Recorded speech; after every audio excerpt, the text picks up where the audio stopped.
Se n'è andato nella notte Alessandro Bolis, sindaco di Carmignano di Brenta, a vincerlo quella malattia che fieramente e con coraggio ha combattuto. Aveva 43 anni, una moglie che con sé porterà il suo cuore, un figlio di 5 anni. La politica e il servizio ai cittadini la sua grande passione. Assessore ai servizi sociali dal 2004 a Carmignano di Brenta, poi vice sindaco. Dal 2014 era sindaco del comune, rieletto nel maggio 2019 con grande consenso.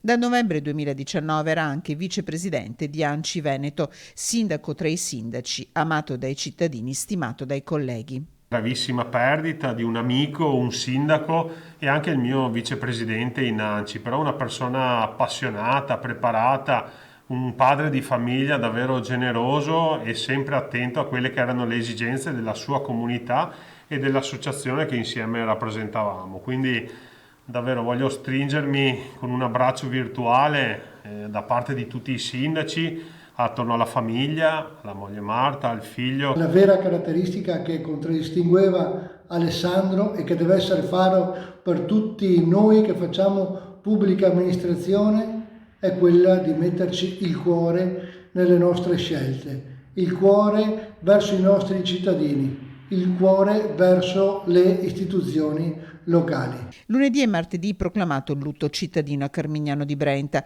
I funerali di Alessandro Bolis si terranno martedì mattina alle 10 nella chiesa di Carmignano, trasmessi in diretta a Facebook sulla pagina del comune. Lunedì sarà il Palazzo Municipale a ospitare la Camera Ardente che resterà aperta dalle 10:30 alle 21:30.